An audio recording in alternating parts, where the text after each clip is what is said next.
Good evening, I'm Russ Brown. Tonight's Sports Ticker is brought to you by the Department of Health and Human Services. Only two men's games in hoops tonight in the Big Ten. Wisconsin hosts Minnesota. They're just underway in that one. And later tonight, number 22 UCLA visits Maryland. Plenty of action in the NBA tonight. The Warriors visit the Pacers. The Bucks are in Orlando to face the Magic. New Orleans is in Philadelphia.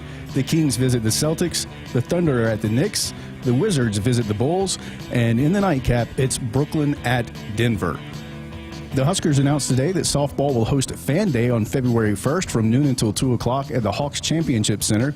Clear bags are required, and fans are asked to bring only 2 items for players to autograph. Parking is free in Lot 8. And finally, incoming freshman Campbell Flynn has been named the Gatorade National Player of the Year in volleyball. Flynn is a 6'3" setter from Oakland, Michigan. Call a timeout. If you or someone you know is struggling in crisis, the 988 Suicide and Crisis Lifeline is there. Call, text, or chat 988. It's free, confidential, and staffed with trained counselors ready to listen and provide support. Coming up, 2 hours of Sports Nightly on the Husker Radio Network. Coming to you live from Memorial Stadium, it's Sports Nightly. All the Huskers, all the time. Sports Nightly is presented to you by the NDOT Highway Safety Office, who remind you to buckle up and put the phone down. Here comes UCLA the other way. Sebastian Mack, jump stop in the paint. It's taken away from him by Hoiberg. Hoiberg stripped him. Hoiberg across the timeline. Hoiberg waits for his teammates. On the pass to Butengel, puts it up. Got it! Bang! Hooray! Fair. Hoiberg driving, left lane line stopping, goes weak side, bounce pass. Morgan's got it, strong with the ball, puts it up and in, one. Nebraska with a 9-point lead, their biggest of the game. What a strong move by Morgan. Rebound Campbell, Penn State looks to retake the lead. Britt Prince knocked it away at half court. Bojan got the loose ball. Bojan volleyball bats it to Prince. Rimdahl for 3, deep left wing. You betcha! Off the assist for Britt Prince. Out Bernie Rimdahl with a Central Valley A3. Forces a Penn State timeout. Now, here are your hosts, Greg Sharpe and Jessica Coody on the Huskers Radio Network. Well, were you not entertained last night with semifinal number 1 in the college football playoff? What a game between Notre Dame and Penn State, down to the very last second of the game, and Notre Dame with the punches the field goal through the uprights to win the game over Penn State, and a really tough one for the Nittany Lions, who led a good chunk of that game and did so many things well, dominated the first half, but come up shy. And the people that are not in the James Franklin camp, Jess, have more fodder to say he can't win big games because he dropped that one last night. But, man, that was a fun college football game. Yeah, that's what it's about, right? That's what the kind of matchups we were hoping to get, which even if you go back to when there was just 4, there were sometimes some blowouts that we were like, oh, boy, this is not good. So, that kind of competitive matchup that comes down to the wire, and hopefully we'll get another one tonight, which is just a really fun game to watch.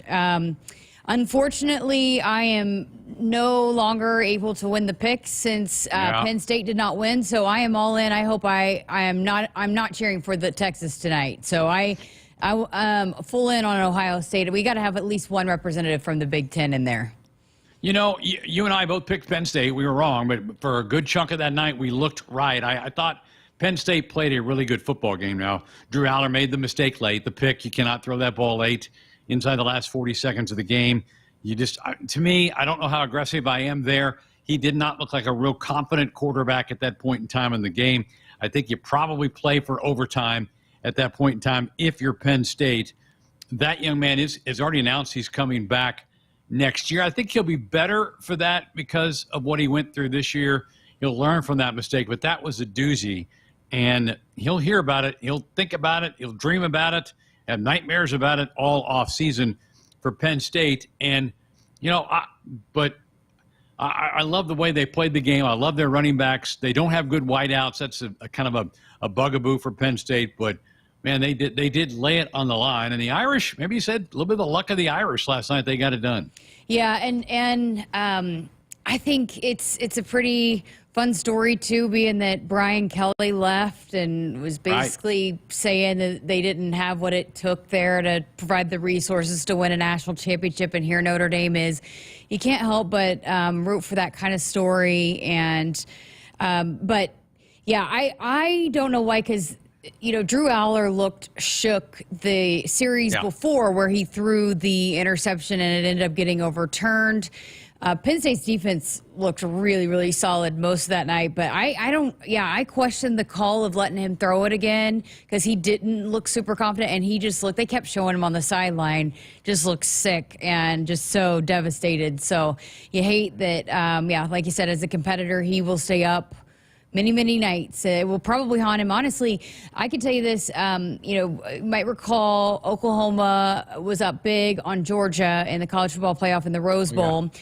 Baker Mayfield's last year, the year he won the Heisman, and those guys are still haunted by letting Georgia come back. They had that in control, and so it probably will haunt Drew Aller for the rest of his life, especially if he doesn't get to right it next year, right that wrong. So it will be something that will haunt him for a long time. He just throwing that kind of play with a chance to win that game and move on to play for a national title. But yeah, you said that the James Franklin haters are going to be out in full force again, even though that was a great season to get to the semifinal game, but for him not to be able to win that game, they're going to be hearing that for sure.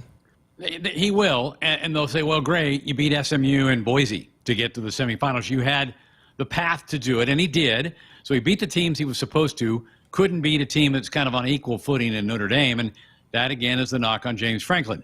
I think most programs would take that kind of success year in and year out. We'll see. Maybe James Franklin wants a change of address. Maybe he wants something different. Maybe he flirts with one of these open NFL jobs that are still out there. I don't know, but man, if I'm Penn State, I'm hanging on to James Franklin. I think he runs a good program. I think he's a pretty good man. And again, they win an awful lot of football games, so we'll see. You mentioned it tonight. Here it is: Texas, Ohio State, two of the blue bloods. What are you kind of expecting out of this one tonight? I expect it to be completely opposite from maybe. Well, I don't know, because you never know with Texas what their offense. Sometimes their offense looks like they can roll, and then sometimes they have just such a hard time scoring. But I know that the Texas defense may be a little bit more solid, but I think it'll be more of an offensive game as opposed to last night was more of a defensive battle. So I think we'll see a little bit more fireworks in the scoreboard, a little bit more scoring in this one. Yeah, I think they're more playmakers in this game tonight on the offensive side. And that's one of the reasons, and I think I said this in the pick segment the other day, that I went with Penn State. I thought they had more playmakers. I thought they're stable of running backs. The tight end Warren, who is just a freak. But I thought Penn State would get something out of their wideouts. They got nothing. But Texas and Ohio State, they've got better wideouts. Ewers is terrific throwing the football. Will Howard has been fantastic the last couple of weeks on their routes of Tennessee and Oregon. I think he'll continue to play well for them. So I do think you're going to see the ball moving up and down the field. That should be a really fun game to watch. It kicks off here in about 30 minutes at the Cotton Bowl in Dallas. They've been dealing with bad weather down there. The big dog will disagree with you. He is not a fan of Quinn Ewers. He does not think he's been fantastic. Yeah, but I think he's been gutsy. I mean, that fourth down and 13 throw that he made for the touchdown last week was, that took something to get that thing done. I don't think he's as bad as what Searle says, but there are times that he could be better. We'll say that. Yeah. But, he's done a nice enough job this year. I think Searle just thinks there's a more talented guy waiting in the wings in Arch Manning. But, we'll see how he steps up and, delivers tonight. But, I had a friend that was going to be traveling down to Dallas, not for the games, but just to go, and everything was canceled. So, Texas just doesn't handle that. They just don't get it enough. So I think they're more prepared this time around, but they just still do not handle the weather as well down there. So hopefully it's not a huge issue for people getting in and out of that football game. Yeah, obviously the stadium has a dome and it will be covered and all that, but I don't think they got as much snow as they thought early in the week that they were going to get, so it's not bad. How big just of a sigh of relief do you think the folks in the SEC had last night? I think their worst nightmare was for an all Big Ten championship, and we darn near got it with Penn State, Ohio State. Now they have a chance with their newbie in Texas to get one team into the championship. But don't you think there was a big sigh of relief from the SEC last night? Oh, yeah, I'm sure. They did not want to hear it about two Big Ten teams, but that's why I'm all in on Ohio State, because I do not want an SEC team in there, and I want to make sure that the Big Ten is represented, because I do not want to hear that crowing, So Right. I will forfeit my pick. If that means you pass me, that is totally fine, because since I cannot get first, I do not want Texas to win, and I want to see a Big Ten representative. But, yeah, I think it's important for that conversation, because you and I have talked about this a lot since, the TV networks changed and there was no longer going to be Big Ten on ESPN. And I think we've seen a little bit of that be a little bit, that bias was definitely there, and they were definitely pushing the SEC narrative. And so the more that you can show that it's not all about the SEC, the better, I think, just to have an all-around better product. And so I think it is a need for the Big Ten to have a representative in this championship game. So I think we should all be Buckeye fans tonight. Still have a chance to have back-to-back years of a Big Ten champion. Michigan won it last year, and here the Buckeyes now will carry the pail for the Big Ten tonight, and hopefully one more game if they get by the Longhorns tonight.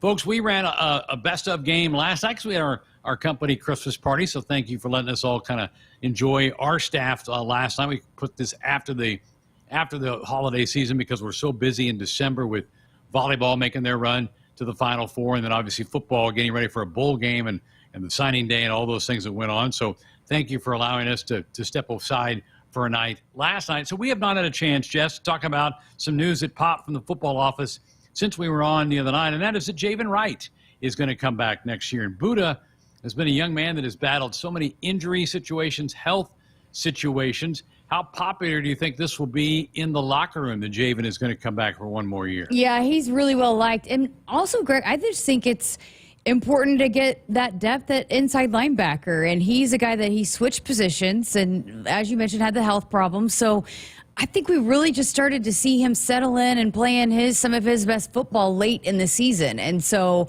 they've figured out the health issues. And so you have a veteran guy there that has made some big plays down the stretch in some games. And so you get that. You lose John Bullock and Isaac Gifford. So some of those guys that have played a lot more there, you get Javen Wright back and have that depth and experience. And I think he's proven to be a really good football player and has been able to show up in some big moments. And I think he's just now starting to peak and hit his stride on some of how good he can be at inside linebacker. It was such a process for him changing over from playing defensive back and learning inside linebacker and being the quarterback out there and all the nuances that come with playing linebacker. I think he was just really starting to settle in and feel comfortable. So I think it's great because of the story. He's a legacy and loves his program, and he's a leader, and the guys love him in the locker room, but also he's a good football player. And so you get that depth and experience back. I think that's a really big get for the Huskers.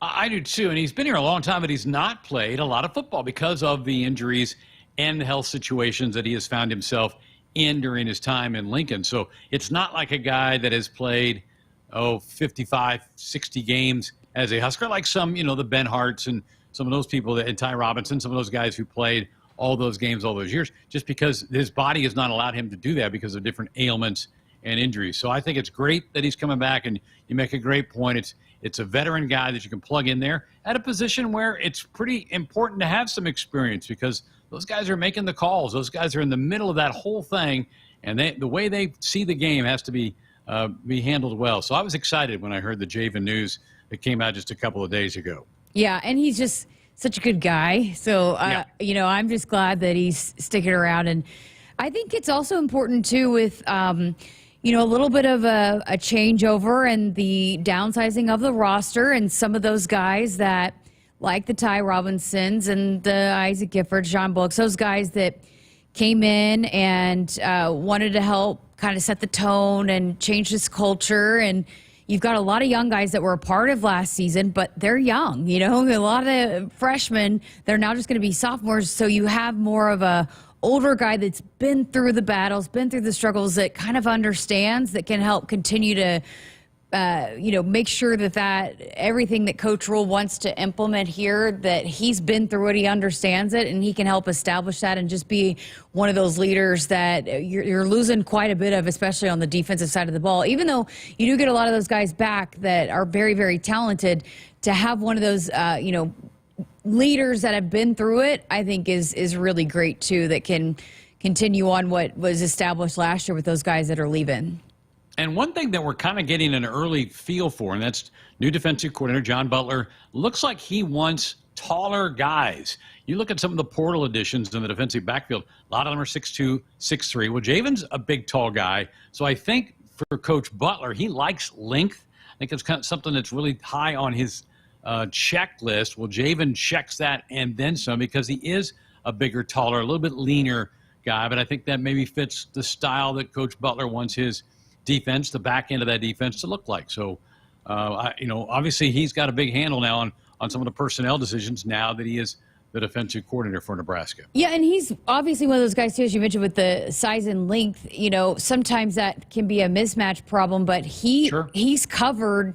He was a converted defensive back. So he's a guy that can match up and in coverage and do some of those things and give you a different look, whereas maybe not every linebacker can do as well, because he has that skill set but also has the size and length. And so he can match up with tight ends. I mean, there were times, what game was it last year that we heard that he was going to play a lot because of that very instance? So when you have teams that maybe have a tight end that they're going to target a lot, he's a guy that can very much match up with a guy like that, or with a tight end that you don't lose the size as much, but he also is just, he grew up in it. He was a defensive back, so he's just kind of better in that than maybe some guys that have not had that experience are. I want to say maybe UCLA, they had some really good tight ends. I think they really wanted Javen on the field a lot in that game against the Bruins. All right, here's what we have on the program tonight. Fred Hoiberg had a presser today. Huskers ready to head to West Lafayette for a Sunday game against number 20 Purdue. Tough week at Iowa, at Purdue. This is a tough stretch. In fact, they're in the midst of this 5-game stretch that Coach Hoiberg has talked about for several months, that he believes they're in the midst right now of the toughest stretch of the year. So we'll hear some clips from Coach coming up here in a couple of minutes. Heather Brink, Husker women's gymnastics coach. Jess had a chance to catch up with her before they headed to this quad meet that's going on tonight down in Gainesville, with Florida hosting along with Michigan State and Northern Illinois. We'll hear from Coach Brink. Coming up in hour number 2, we were hoping to get Ben McLaughlin on tonight just to talk about his thoughts about football and the upcoming baseball season. But Ben, with his other job, had some business traveling to Florida and had to rearrange some flights to get back from Florida. So we'll replay that Lane Grindle interview that I had on Monday. Some of you heard it, some of you may have missed. Some of you want to listen to that coming up in the second hour of the program. When we come back, though, Fred Hoiberg will met with the media today. We'll play some of the highlights coming up. If there's one thing Nebraska's known for, it's our beef. And Nebraska soybeans feed a lot of them, and even more pigs and chickens. I'm Jason Pinky, a farmer near Craig, Nebraska. Soybeans are vital for feeding our livestock, and they're also a powerhouse protein source for people worldwide. Our world needs protein, and Nebraska soybeans are making a difference. From tailgate grills to global plates, farmers deliver affordable, nutritious protein to build muscle and energy for everyone. Nebraska soybeans, feeding, fueling, and innovating for the future.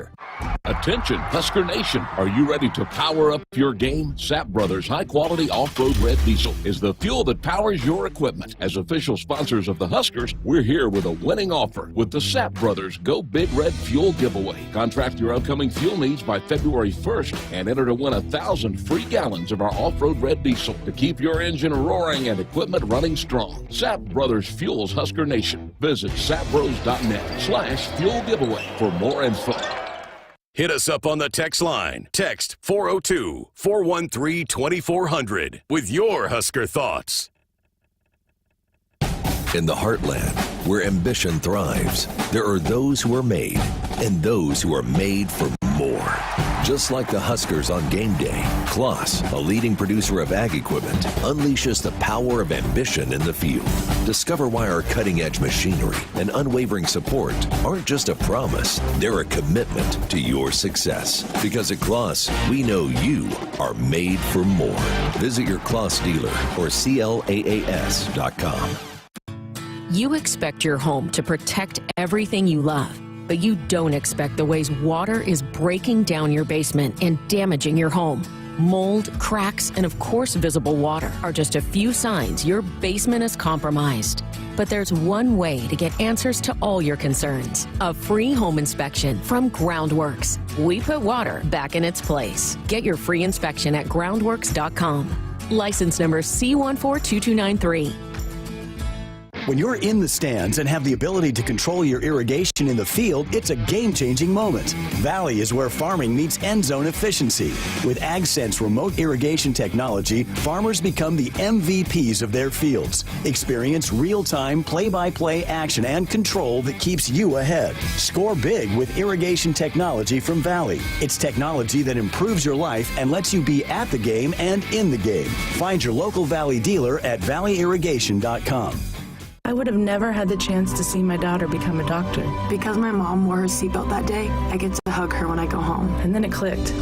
Because I wore my seatbelt, I learned that one moment in time can change a person's life forever. Brought to you by NDOT Highway Safety Office. The day we were hit was the second to last day of our high school careers. We were about to graduate as best friends together. And then it clicked. Because we wore our seatbelt that day, we still get to experience life together. Brought to you by NDOT Highway Safety Office. For 48 straight years, Ford F-Series have been the best-selling trucks in America. We got here by engineering breakthrough technology, redefining Built Ford Tough, and never settling for second best. But what's really made Ford F-Series the #1 selling trucks in America is you. Ford F-Series, built Ford tough. Based on 1977 to 2024 calendar year total sales. Want to boost Nebraska's economy and help the planet? It's as easy as filling up your tank. Switch to soy-based biodiesel to cut greenhouse gases by up to 74% and support biodiesel growth. I'm Greg Anderson, a farmer near Newman Grove, Nebraska, and biodiesel has transformed our farm.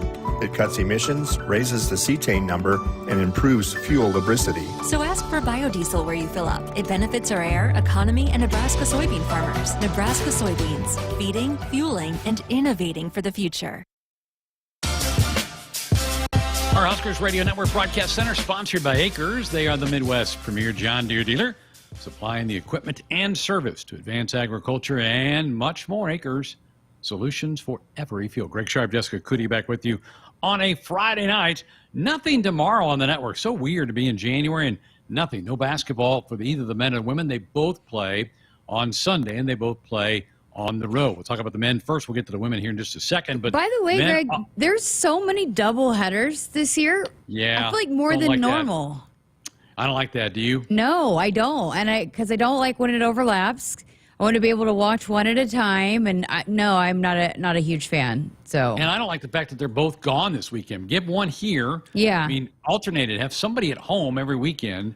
And the Big Ten kind of shies away from a lot of Saturday basketball. I don't know why.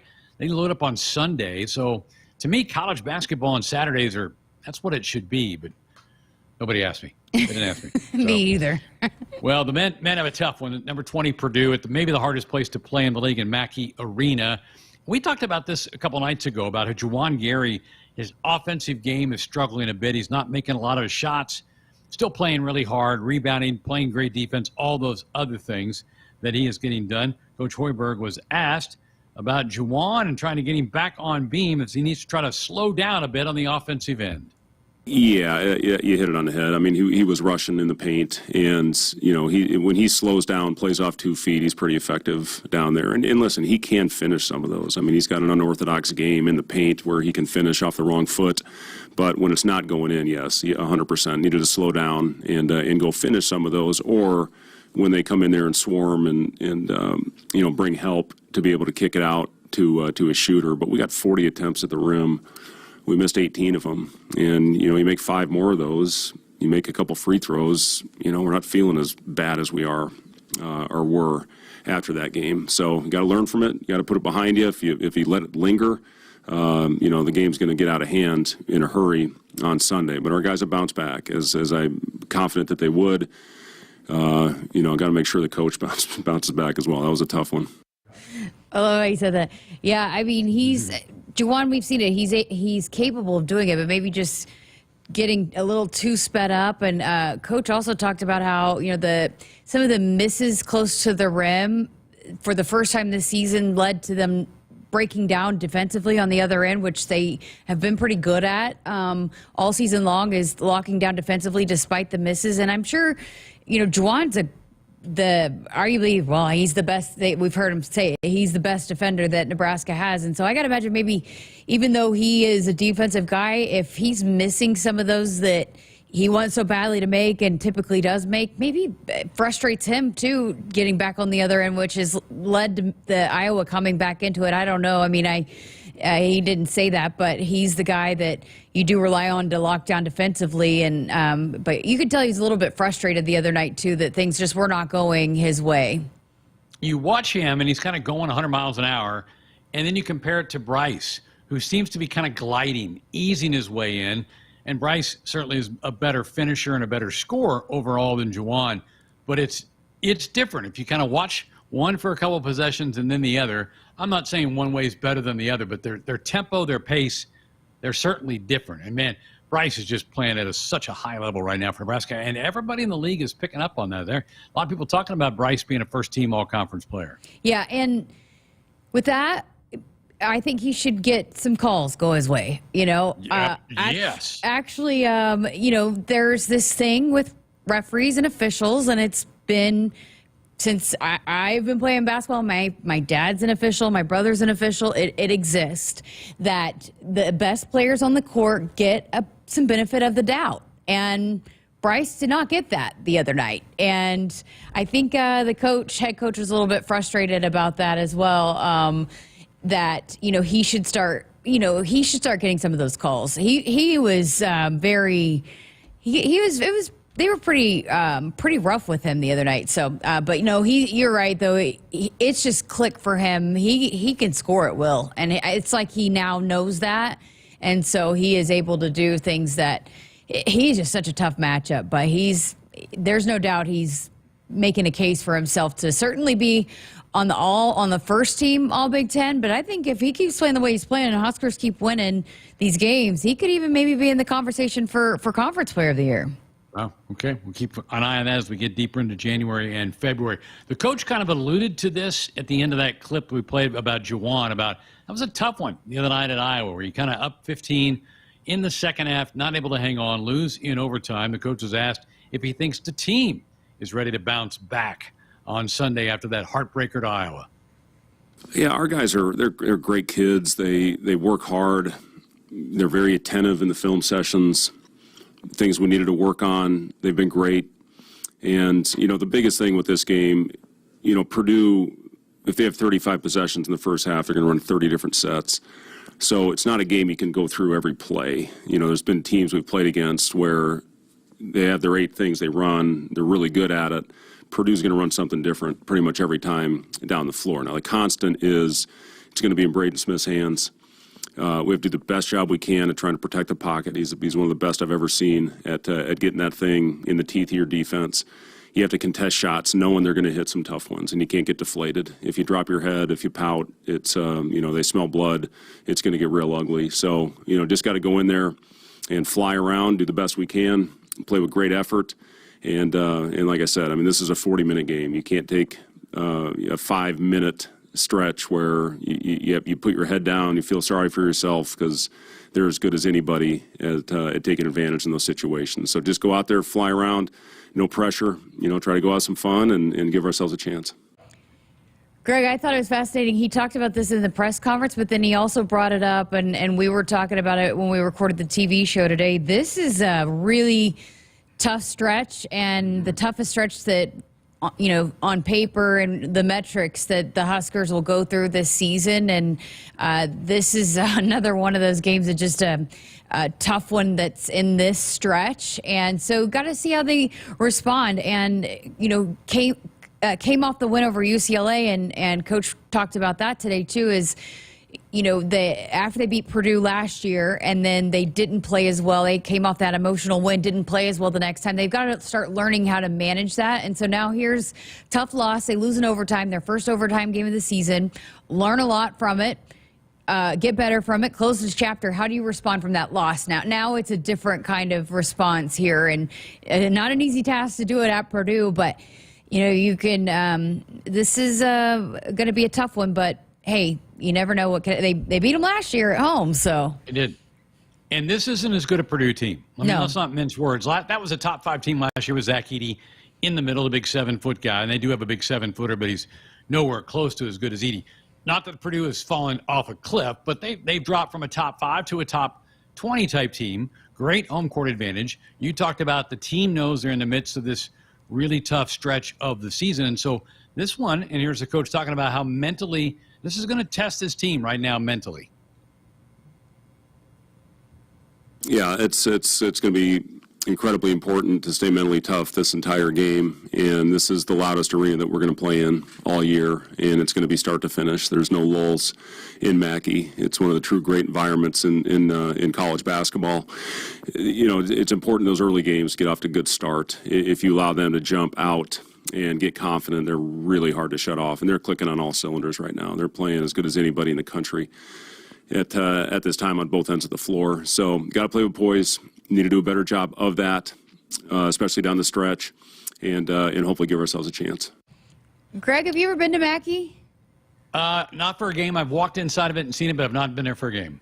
I'd like to see it, but I've heard also from the media crew too that goes and shoots that it's pretty unreal how loud it gets. So I was kind of thinking that you got to get off to a good start, and I just think this is such a team that they take a lot away from every time they're out there. It seems to be, when Coach talks about them, a very cerebral group that wants to improve, and so hopefully they learned a lot too. Just because it's not going to be the last close game that they're in, So learning how to manage, which they've been pretty good at, is when Creighton went on runs or certain teams, they've handled those runs a lot better. But when you play a team like an Iowa team that Coach had said could get back in it, there's going to be some of those ebbs and flows of games. And so now that you've gone through that overtime experience, hopefully you grow, get better for it, and know how to handle the situation a little bit better the next time around, because it's going to be they're going to be in more dogfights throughout this next couple of months. There's no doubt about it. Early start, 11 o'clock tip, 10 o'clock pregame coverage. Sunday morning, Kent and Jake will have the call of that game. The women will play then a couple of hours later, 1 o'clock at the Jersey Mike's Arena in Piscataway, home of the Scarlet Knights. Rutgers 0-3, Jess, in the league. And Nebraska coming off back-to-back home wins. Got to keep this thing rolling. And this is one of those real winnable road games. Nebraska, though, has stumbled in the past at Rutgers. They got to go take care of business. This is one you need to put in the win column. Not an easy road trip, to make, even though despite, yes, it's, if you look at it on paper, it's one of those, but yes, it's a game you could absolutely, if you can win on the road, build off of what they did. That was the most complete game. They are coming out the most complete game that they've played all year, which Coach Williams has been asking for, is playing those 4 quarters. And so you have the big win, build off of that, and take care of business, try to get one on the road so that you can come back and protect the home court. But always a tough travel. One of the more, I guess, toughest you hear a lot, so they'll have to manage that, but be a big opportunity to get one on the road for sure for this team. Yeah, beating Penn State and Michigan State, good one. I thought the Michigan State game was their best game of the year. That's the best team that they've beaten this year. Sparty ranked 20th and got off to a great start here in Lincoln. Huskers had to kind of climb out of a bit of a hole after the first quarter of that game, but got it done on Wednesday night at PBA, and now we'll try to make it 3 in a row. Again, 1 o'clock Sunday afternoon tip time. Matt Coatney, Jeff Griesch on the air at 12:30. Well, when we come back, Jessica's going to sit down with Husker women's gymnastics coach Heather Brink. They began their year in Nashville last week. Tonight, competing down in Gainesville, Florida. We'll have that conversation that took place, obviously, before the Huskers departed for Florida. That's coming up next. No matter what color you wear on game day or what color tractor you drive, there's one color Nebraskans trust to be a partner for life lived well. Blue Cross and Blue Shield of Nebraska combines national power with Nebraska roots. Awarded the best health insurance experience in the heartland, Blue Cross delivers affordable, high-quality health plans for Medicare groups and individuals. Head to nebraskablue.com to find the coverage that's right for you. Team Blue says, go Big Red. You expect your home to protect everything you love, but you don't expect that water is the reason parts of your concrete have gotten so uneven. Walkway tripping hazards, sinking pool deck, cracked driveways are dangerous threats to everyone's safety. But there's one way to learn how your concrete can be lifted. A free home inspection from Groundworks. We put water back in its place. Get your free inspection at groundworks.com. License number C142293. Hit us up on the text line. Text 402-413-2400 with your Husker thoughts. I got to see my brother get married. I would have missed my dad's birthday. Because I wore my seatbelt, I had the privilege of being part of his special day. I got to go home and see my family again. Does it click yet? Brought to you by NDOT Highway Safety Office. I would have never had the chance to see my daughter become a doctor. I was able to go to my brother's graduation. I wouldn't have adopted my first pet. And then it clicked. My seatbelt saved my life. Does it click yet?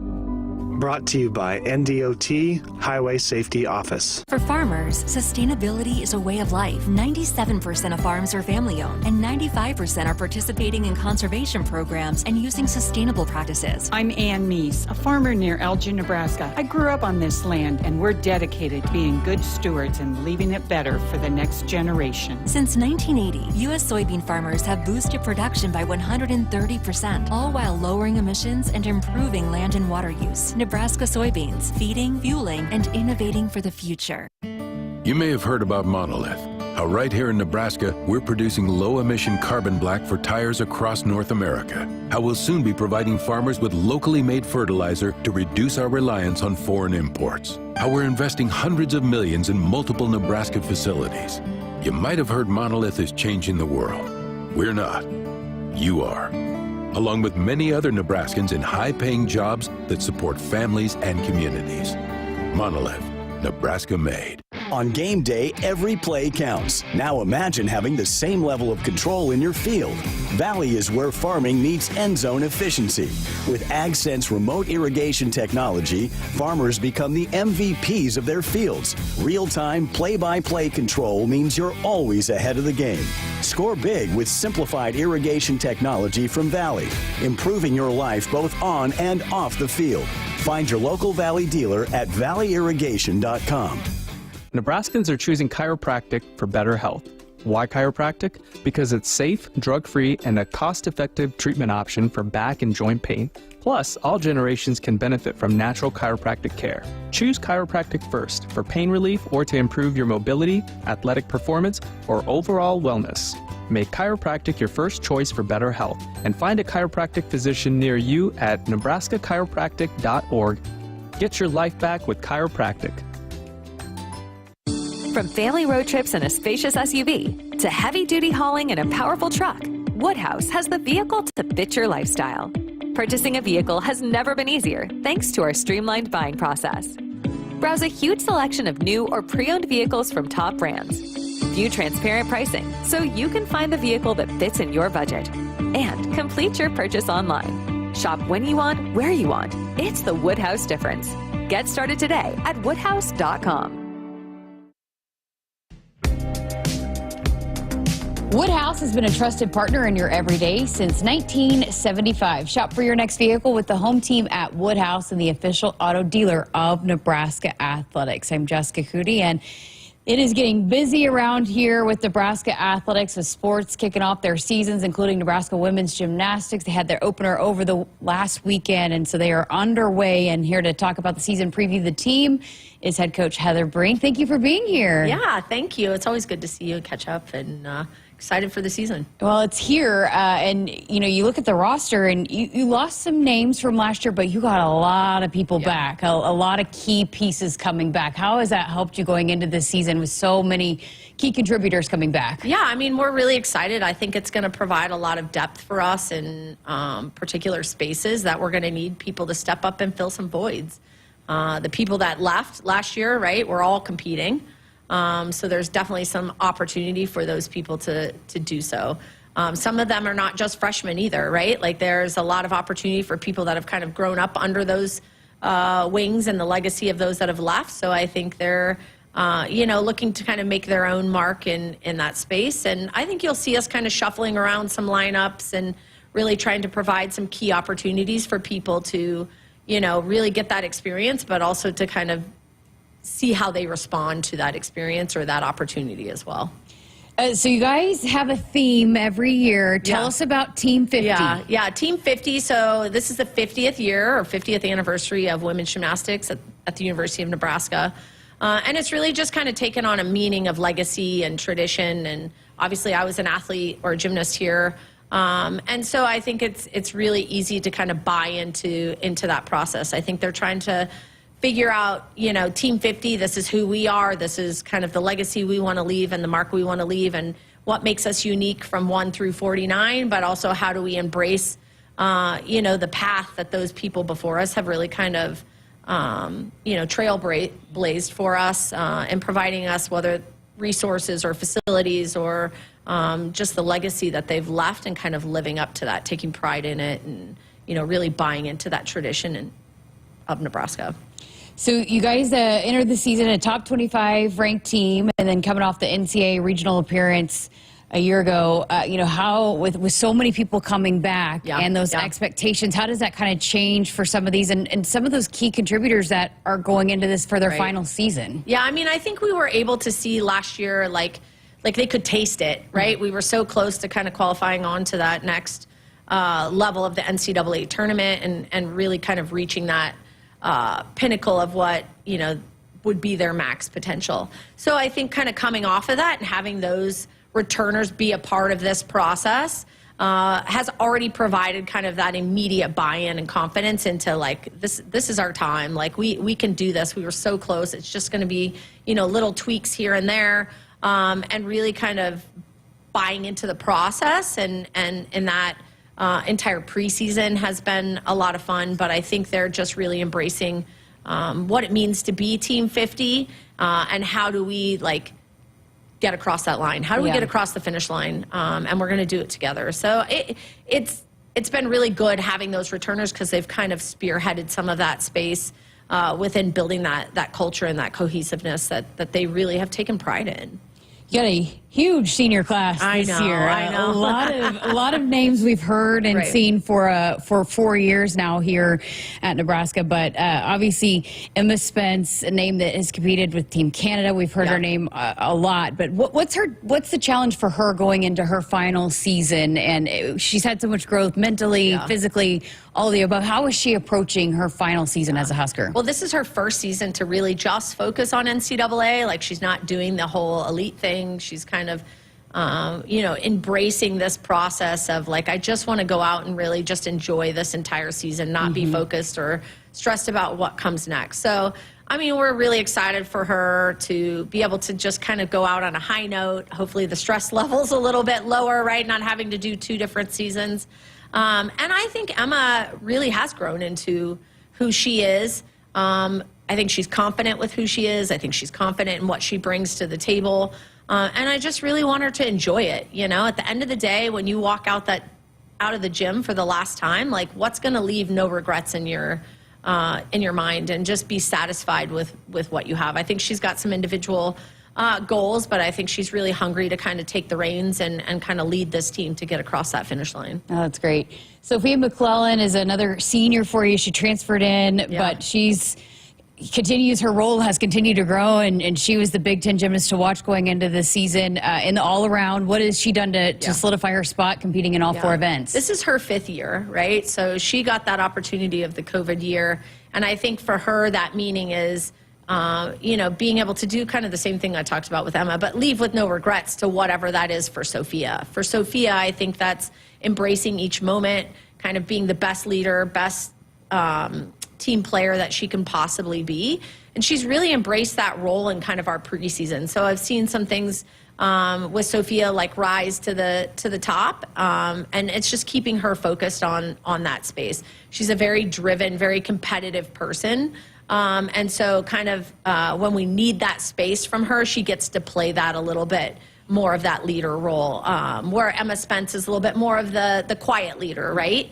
And does, by behavior, action, leads by the way she does things. So looking kind of for Sophia to kind of continue to be the spitfire, you know what I mean? And really kind of keep the energy live and kind of moving. But I think she's really embracing her own confidence and maybe some events that aren't as strong for her naturally in the past. So she's really kind of bought into that, and I think it's really kind of helping the team kind of rally around her too. She's such a spark plug. I mean, energy is what she brings. right. And I just think her story is so great because, you know, she found a new love for gymnastics that she had lost being here. Yeah. And you can tell she loves competing for the Huskers. Yeah, she she came in with like, I'm not sure what I'm going to get out of it, right? Like it just kind of like this, not 100% sure, do I fully buy in, do I not fully buy in?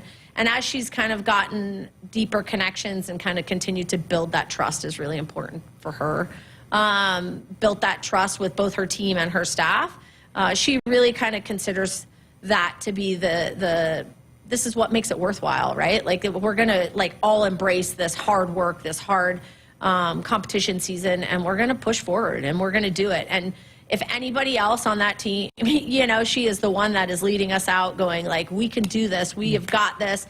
You know, we are the Huskers, and, you know, just really embraces that space.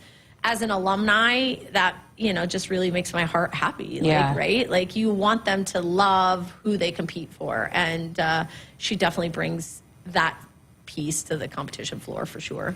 Well, another name we're going to see a lot in a lot of the lineups, Whitney Jenks, who had a great freshman season. She's now a sophomore, and she has earned her spot competing as all-around for you guys. Yeah, so Whitney, coming out of club her senior year of high school, had an Achilles injury, right? So we weren't 100% sure what we would get out. I mean, I remember when she first came to campus her freshman year, she wasn't even walking without a limp. So we were really happy to see kind of Whitney, you know, really want to be in those lineups and kind of push herself.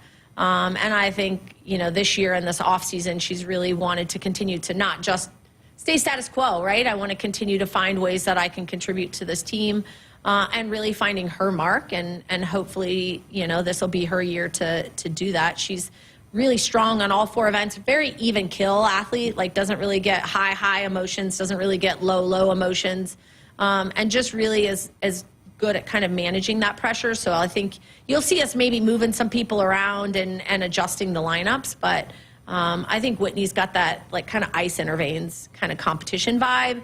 I don't know if she feels that way, but that's the impression that we always get, and kind of know that she'll be able to handle whatever situation goes on in front of her.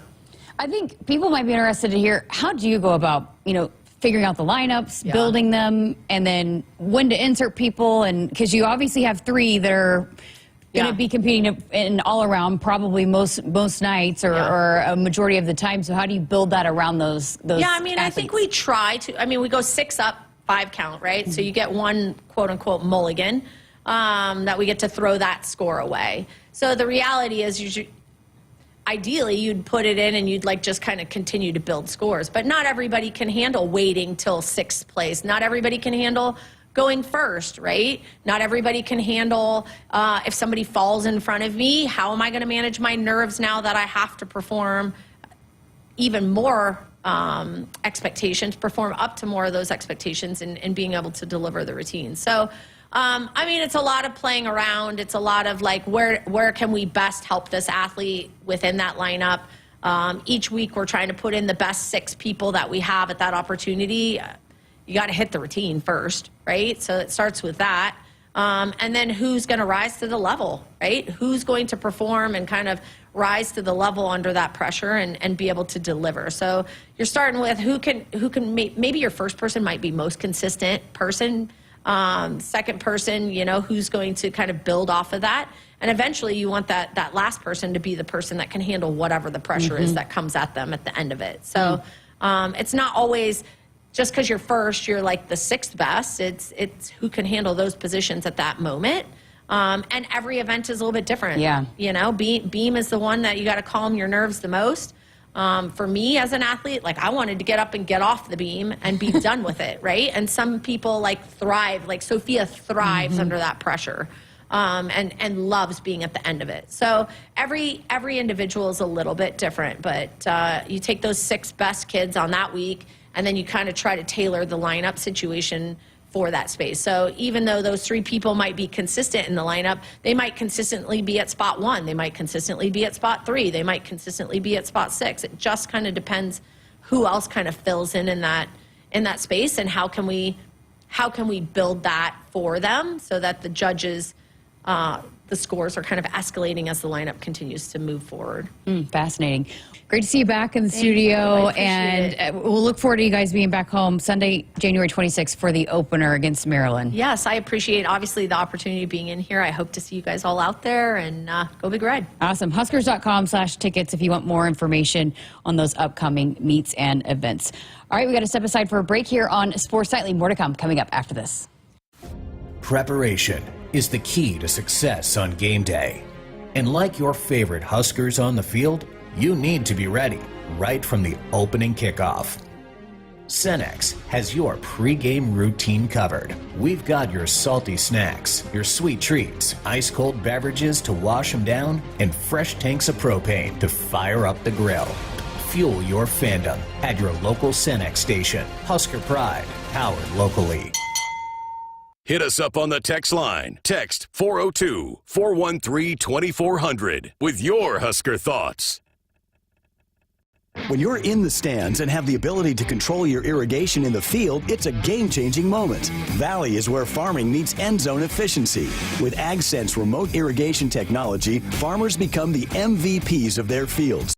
Experience real-time, play-by-play action and control that keeps you ahead. Score big with irrigation technology from Valley. It's technology that improves your life and lets you be at the game and in the game. Find your local Valley dealer at valleyirrigation.com. For 48 straight years, Ford F-Series have been the best-selling trucks in America. We got here by engineering breakthrough technology, redefining Built Ford Tough, and never settling for second best. But what's really made Ford F-Series the #1 selling trucks in America is you. Ford F-Series, Built Ford Tough. Based on 1977 to 2024 calendar year total sales.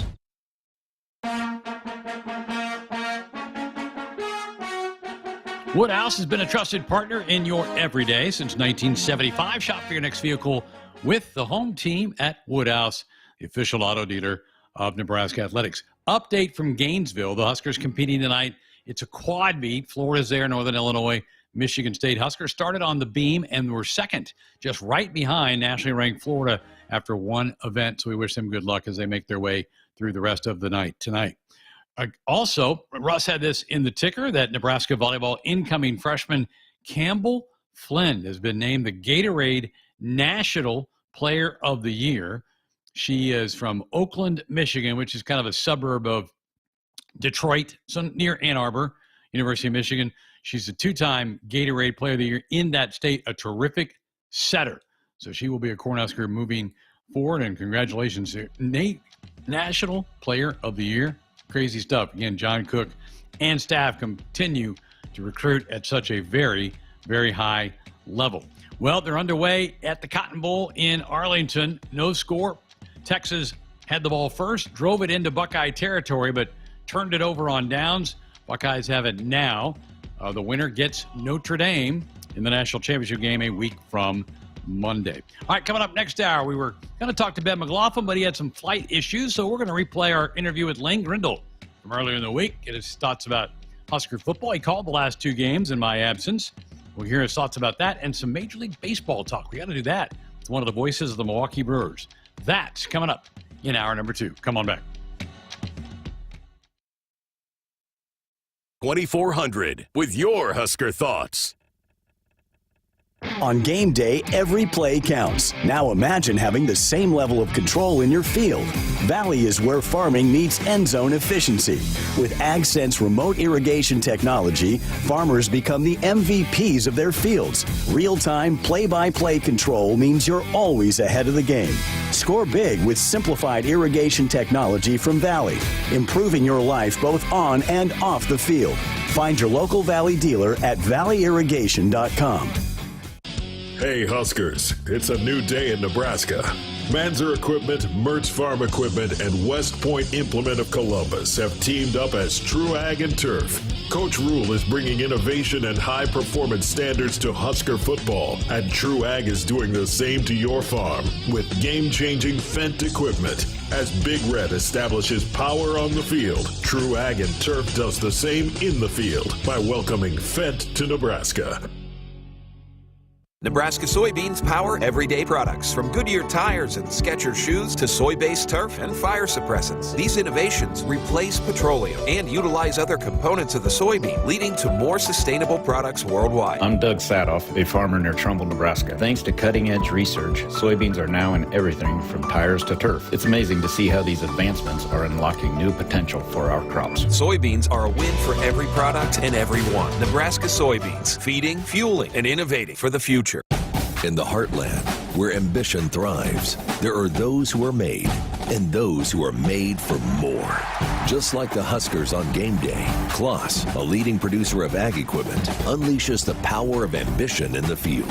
Discover why our cutting-edge machinery and unwavering support aren't just a promise, they're a commitment to your success. Because at Kloss, we know you are made for more. Visit your Kloss dealer or CLAAS.com.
Coming to you live from Memorial Stadium, it's Sports Nightly.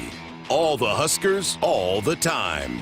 Sports Nightly is presented to you by the NDOT Highway Safety Office, who remind you to buckle up and put the phone down. Here comes UCLA the other way. Sebastian Mack, jump stop in the paint. It's taken away from him by Hoiberg.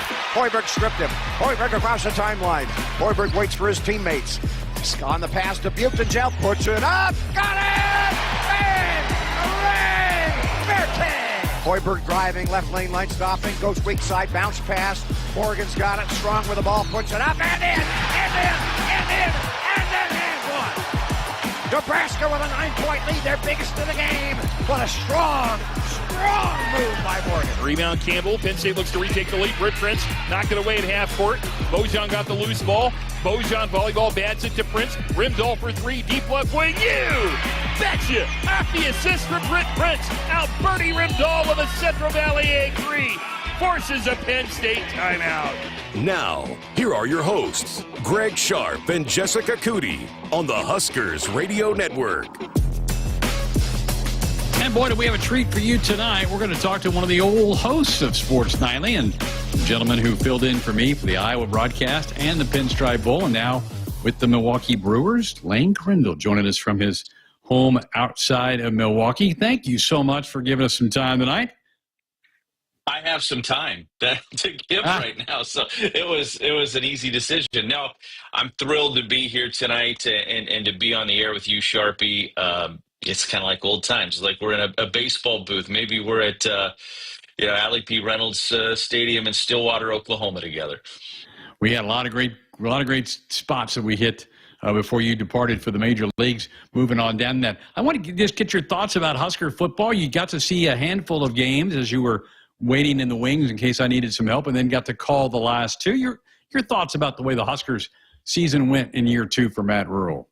Yeah, well, I mean, first off, the reason that I was around wasn't something that made me smile, but it was nice to be around the program again a little bit because, as you know as well as anybody, Greg, even though I moved to Milwaukee almost 10 years ago, I've never stopped being a Husker fan, and I've kind of had more the 30,000-foot view than the up-close view of Nebraska football over the last 9 seasons or so, and unfortunately they've been a little lean, but I've still been a big fan and been dialed in every Saturday when I can be. September sometimes is a little tough depending on game times, but it was nice to be around the program and to see things from a little different vantage point than I have since I left for the Brewers. But I just think to break through and get the 6th win, no, it's not what Nebraska football has set as a standard for the majority of its modern history, but it was a standard they needed to get back to this year.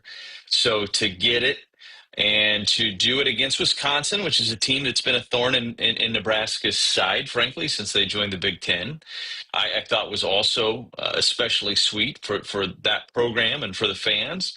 And then to go ahead and put a little exclamation point on it by winning against Boston College in the Pinstripe Bowl, I thought was critical. You know, does that win lead to a better performance against Cincinnati on that Thursday night to open up the season in late August? I don't know that you can say that, but I'll tell you what it does do is it just gives you a little bit more positive thing to talk about, to sell all offseason as you're bringing guys in to try to entertain from the portal, as you're trying to recruit for your 2026 class and beyond. I think it just makes the vibes around those offices so much better, helps wash away what was probably a little bit of a tough pill to swallow after the Iowa loss. And so I think some important steps were taken. I think there are still really important steps to be taken. And I'm excited about those because I think Nebraska football is positioned very well, especially with the right guy at quarterback, to make a big leap next year. And I think probably everybody listening and watching tonight would agree with that.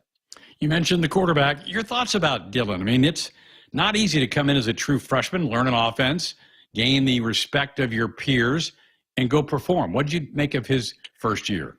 I thought he was a freshman. I thought he was a very talented freshman, a freshman that everybody should be really excited about. But I think at times, because a 5-star quarterback that is one of the top 4 or 5 players in the country coming in. Those guys don't walk through those doors at Nebraska that often anymore. It's just hard to get those caliber of players consistently. And so to get one of those guys and outcompete, one of the programs in the country right now in Georgia, to get him from there, and after he was committed and previously committed to Ohio State, is a huge thing for Nebraska. But I think we also probably don't realize that he is still a freshman, and he is still playing at this level in the Big Ten, one of the 2 really premier conferences in college football. And there are going to be some growing pains here and there. And I think he went through those. But I still think if you look at the season in totality, this is a really special player, a really exciting player. I think he understands the fishbowl effect at Nebraska better than your average quarterback that walks through the door. He knows there's going to be attention on him. He knows that everything he does is going to be scrutinized. And I think he's maybe not comfortable with it, because I don't know that anybody's ever totally comfortable with it, but I think he understands how to handle it. And I think that's really important. And I think it just sets him up to make a big leap next year. We saw the raw talent. We saw some of the passes and the throws that make you go, ooh, this is special. But now can he consistently play 4 quarters, game in and game out, like I think he's capable of? I think if you go back and you look over the years, so often that second year in the program is when some of these guys really take off. So I think they've done a nice job going and finding talent to put around him, maybe upgrading in some spots pretty significantly. We'll see what they do from an offensive line standpoint in the portal too. But that's one of the beautiful things about this era of college football, even though it can be maybe a little uneasy and uncomfortable for some people sometimes, is that you can really, you can address needs immediately through the portal and really help your team from one year to the next and make big leaps. And I just think Nebraska offensively, with Dana Holgorsen having an entire offseason to have his hands on this offense and to be in the ear of Dylan Raiola, I don't think that's a small thing either. Probably should have led with that, because I think, and I've told you this off air many times, Greg, I think if you were going to poll me before this season started on the 10 best play callers in college football, I probably would have put Dana Holgorsen in that mix. Mm-hmm. So to now have him being the play caller for Nebraska is a really big deal. Something we shouldn't take for granted. When that Iowa game ended, I was really eager to see if Nebraska could lock Dana Holgorsen in and make him their offensive coordinator moving forward, because I figured he'd have options. I think it's a big deal for Matt Rule to get him locked in. Visiting with Lane Grindle, former host of Sports Nine, now with the Milwaukee Brewers, and we are going to talk some MLB baseball with Lane coming up here in just a little bit. You talked about the portal and remaking your roster, and boy, there's no better example of that than what Indiana did this past year, where they just completely overhauled it and end up in the college football playoff. You've been away from Lincoln for almost 10 years. It's stunning how much the college space has changed, right? With NIL and the portal. It's hard to wrap your mind around how much change has happened. It's hard to keep up with. If you're not living it daily and you do what I've done, which is, I mean, honestly, when I'm in the middle of my Major League Baseball season from late February, essentially, through the end of September, I'm so preoccupied with that. Everything else I'm following is as a casual fan, frankly. I mean, I try to follow the Huskers as closely as I can, but there's still things that once you start really dialing in October, you're like, wait, what? I missed that, because you're busy with baseball. So if you're not living it on a daily basis, it can be, I mean, it changes fast. It sure does. And there's just a lot that goes into all of this. I mean, think about the things that they're talking about this offseason about, JUCO no longer counting towards eligibility. So you can go to JUCO and basically get some free years before your clock starts when you go to your Division I program and really start your career. They're talking about now just 5 years of eligibility perhaps being a thing. All of those things. I love college athletics. I love college football, no matter how much it changes. I think I'm always going to change with it and love it, because it's just so much fun to fill your Saturday with. But it is a totally different beast than when I left back in 2016.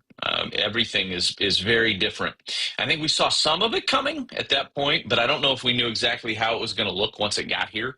And in some ways, maybe some things came before others, and it might not have been the most organized way to roll all of this out. But because of lawsuits and everything else, that's how we ended up where we're at. But I do think that it's good that players are going to get a piece of the pie, ultimately. I think that's a good thing, or are getting a piece of the pie. I think that's a good thing. And I think, for me, I've always felt like NIL could be a great advantage for Nebraska. Nebraska was on the forefront when it came to the weight room and Husker power. They were on the forefront for so many things that they did over the years, and it helped them gain an advantage.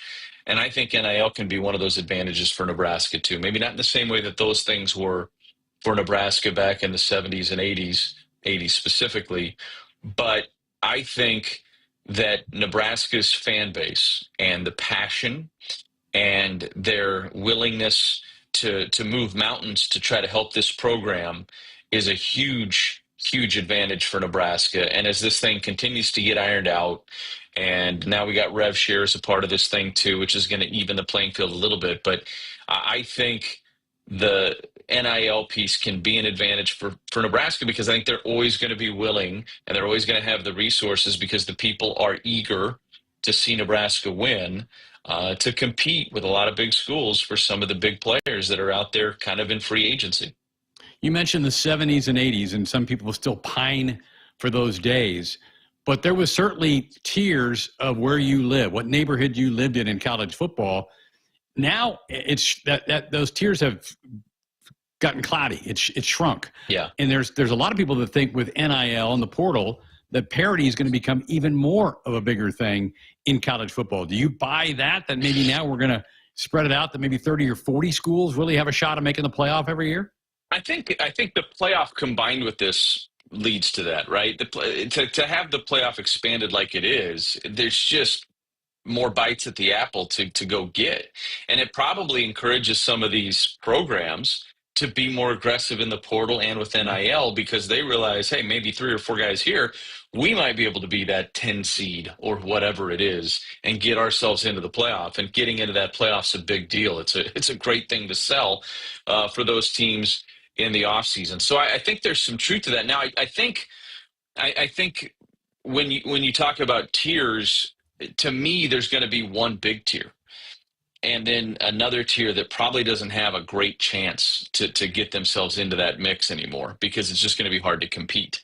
So where there were tiers before, I think you're going to have the Big Ten and SEC and a handful of teams from the other conferences that are really your true players in this thing. And it's going to be a little bit smaller pool that feed into that 12-team playoff, but you're going to see more variety within that pool of teams that make it to the 12 teams. That's my own theory on it. I don't know that we totally know yet how all this stuff is going to affect, and really, frankly, how they might change the playoff again the next time they have a chance to negotiate it out. Maybe we have home playoff sites for the first 2 rounds, so we're not stressing the fans to travel so much with 3 straight rounds of bowl games from quarterfinals on. If you make it all the way to the championship, I guess the championship is not technically a bowl game, but you understand my point. It's a neutral site game that you'd have to travel to. So I think this is still an ever-changing thing. It's starting to come into focus, but I think there's still some pretty important things that'll either be ironed out, tweaked, or maybe changed still in the next 10 years before we really have a good feel of how it's going to settle in.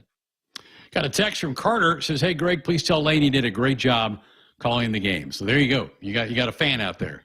Well, thank you, Carter. How was that being in the booth? You are now, I think you are now 2-1 calling Husker football on the radio. Yeah, that's right. I filled in for you in 2008 when Nebraska was at Kansas State, and your wonderful wife, Amy, went into labor, and Taylor Sharpe came into the world. And so you had to leave after the pregame show, and I had to step in and call that game. And we got through it. Nebraska scored, I think, 50, it was 50-plus points. Yeah, against Kansas State that day. I don't know the exact number, but I know it was 50-plus. And, then, yes, calling these last 2 games. The Iowa game was a heartbreaker, of course. It was fun to call the win at the Pinstripe Bowl. But, yeah, it was fun being in the booth. I mean, you know how much Nebraska means to me. The Huskers are always going to be a big deal to me for the rest of my life. I grew up a Husker fan. I grew up in the area, even though I was on the other side of the river in Iowa. But I was a kid of the 90s. So if you were an hour from Lincoln, you were a Husker fan. And that's just who I was, and that's who I'll always be, moving forward. So yeah, it was nice to be in the booth. Was always thinking of you because it's more fun to be in the booth when you're in the booth with us, like we were in Columbus.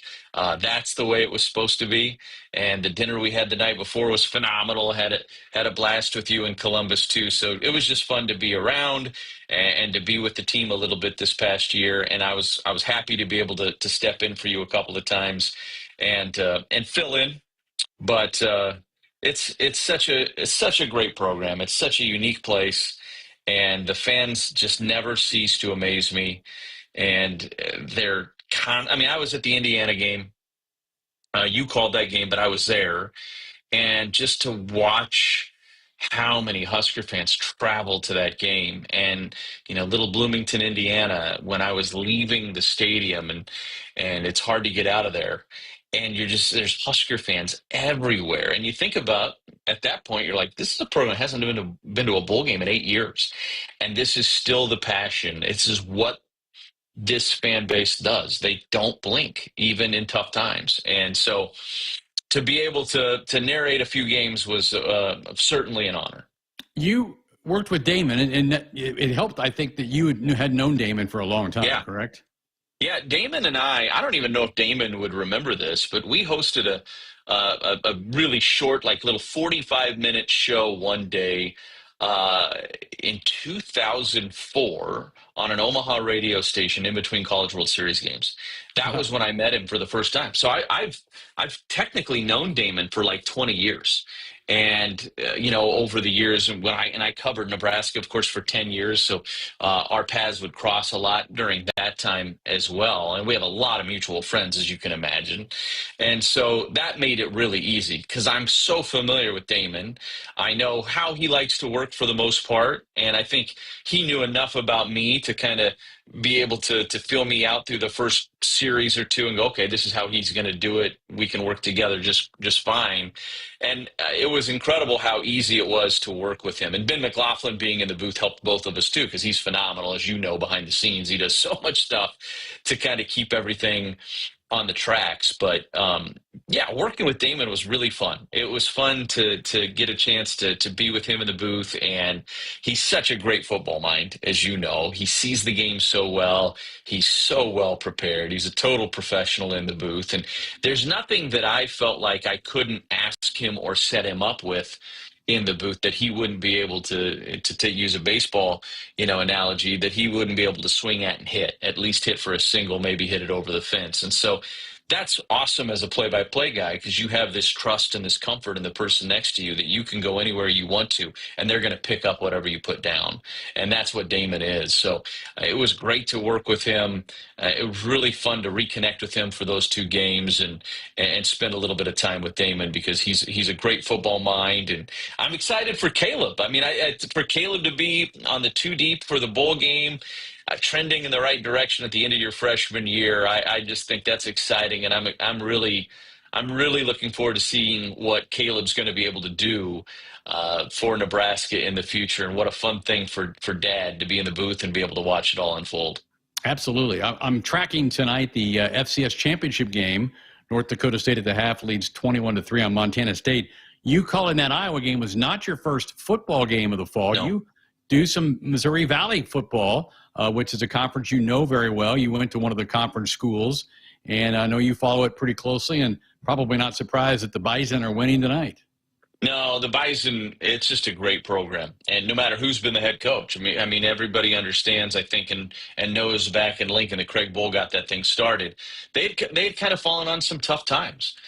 Bob Babich, I think people know who Bobby Babich is. He's a big assistant in the NFL these days. His father, Bob Babich, who was also an NFL assistant after his time at NDSU as the head coach, he had done well at NDSU, but they had high standards there. And they finally decided they wanted to find somebody that could take them to the next level. and like they had in the past, and Craig Bohl comes in and boom. I mean, it didn't take very long and everything just took off. And, he gave way to Chris Kleiman. Chris Kleiman gave way to Matt Entz, who's now the head coach at Fresno State. Yeah.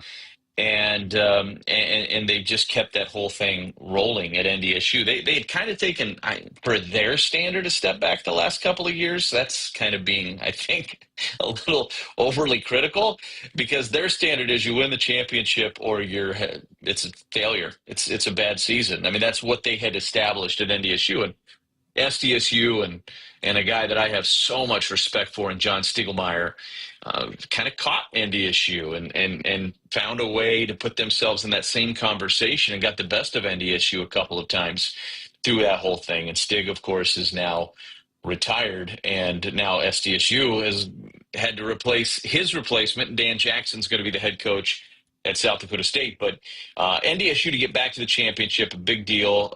Shamar Brown's a really exciting running back. I don't think they've had a running back quite like him in a few years. So happy for them. It's a great program. It's such a good conference, Greg. I get a chance to call, usually 2 games a year on television for the Missouri Valley Football Conference. This year I did North Dakota at Indiana State, and then I did North Dakota at Illinois State. And Illinois State was a playoff team themselves and had a really nice team with Brock Spack, who's been there a long time, old Purdue Boilermaker. But they just have, I would liken it to the Big Ten or the SEC of FCS football. I mean, if you can be in the top 3 in that conference going into the playoffs, you got a great shot to win the national championship. And, the Big Sky is probably the other big one that stands out. And Montana State, of course, coming out of the Big Sky, they've kind of found their footing again after they had taken a step back a few years back. So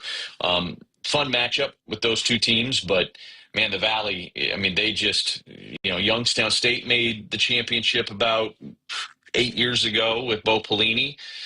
South Dakota State has won some championships. NDSU has won a lot of national championships, and I think they've got some other programs that can put themselves in that mix too in the coming years. It's a great league. Good stuff. Hey, we're going to take a break. You in for another segment? We talk some baseball. Oh yeah, you bet. Absolutely. Very good. Lane Grindle, one of the voices of the Milwaukee Brewers, filled in for me for the Pinstripe Bowl and the Iowa game. Currently with the Brewers broadcast. We'll talk some MLB coming up next. For 48 straight years, Ford F-Series have been the best-selling trucks in America. We got here by engineering breakthrough technology, redefining Built Ford Tough, and never settling for second best. But what's really made Ford F-Series the #1 selling trucks in America is you. Ford F-Series, Built Ford Tough. Based on 1977 to 2024 calendar year total sales. When you're in the stands and have the ability to control your irrigation in the field, it's a game-changing moment. Valley is where farming meets end zone efficiency. With AgSense remote irrigation technology, farmers become the MVPs of their fields. Experience real-time, play-by-play action and control that keeps you ahead. Score big with irrigation technology from Valley. It's technology that improves your life and lets you be at the game and in the game. Find your local Valley dealer at valleyirrigation.com. They say consistency is the key to success. They weren't wrong. So how about grabbing a beer that's consistently smooth, consistently refreshing, and consistently light? You might just find that the road to success can be pretty enjoyable. Michelob Ultra, the perfect balance of taste and refreshment, and only 2.6 carbs and 95 calories. It's only worth it if you enjoy it. Enjoy responsibly. Anheuser-Busch Michelob Ultra Light Beer, St. Louis, Missouri.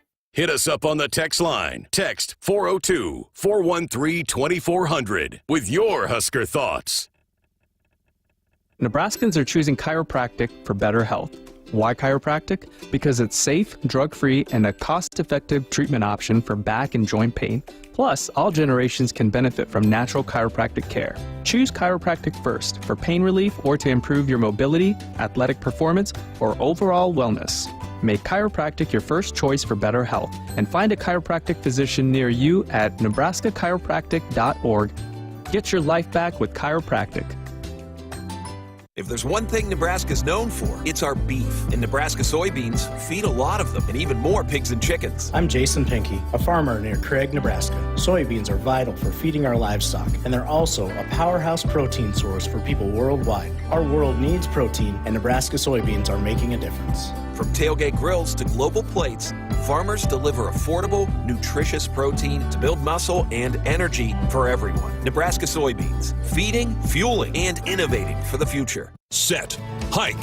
When champions take the field, they come ready to play. TNL Irrigation understands the value of momentum. Like a Husker drive, there's no stopping. If you live for farming and football like we do, TNL Irrigation has you covered. Check your fields from the game with a remote system, or just enjoy the play knowing our systems are reliable as a sold-out Memorial Stadium. Touchdown! Nebraska born, Nebraska strong. Husker Nation and TNL Irrigation are like no other. What does it mean to be locally owned and operated? For Cenex, it means everything. It means that we know if you take your coffee to go or if you like to stay a while.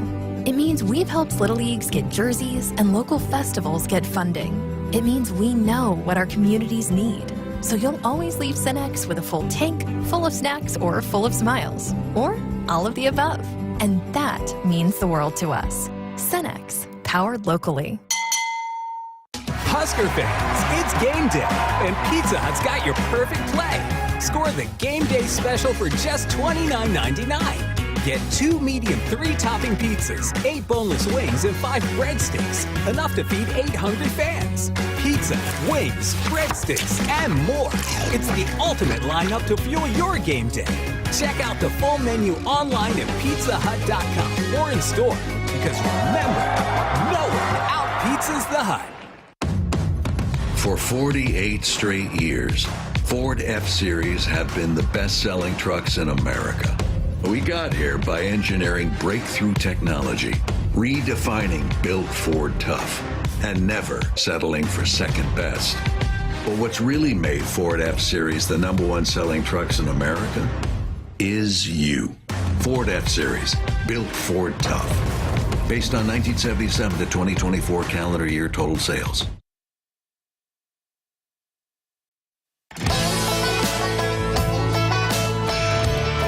Woodhouse has been a trusted partner in your everyday since 1975. Shop for your next vehicle with the home team at Woodhouse and the official auto dealer of Nebraska Athletics. Joined here in hour 2 of Sports on Midnight by Lane Grindle, former host of the show. What years did you host Sports on Midnight?